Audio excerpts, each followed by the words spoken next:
Ang bahay kubo, isang katutubong bahay na ginagamit sa Pilipinas. Ang katutubong bahay ay gawa sa kawayan na itinali na magkasama. Ang singkamas, isang uri ng halamang ugat na may mabilog na bunga, ang loob ay maputi, samantalang ang balat ay kulay ng pinaghalong kape at dilaw.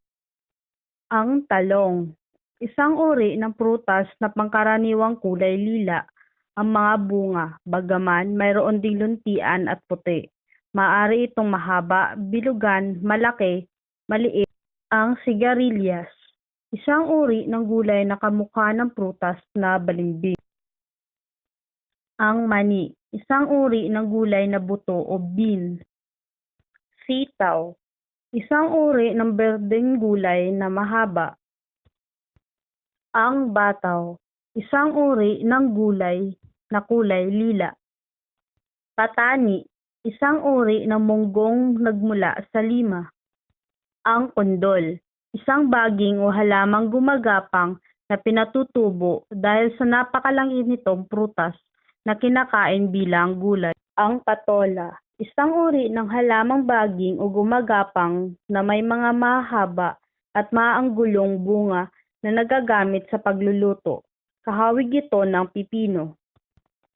Ang upo, isang uri ng halamang baging o gumagapang na may mahaba at mapuputing bunga na kahugis ng batuta na gagamit sa pagluluto ang bungang ito.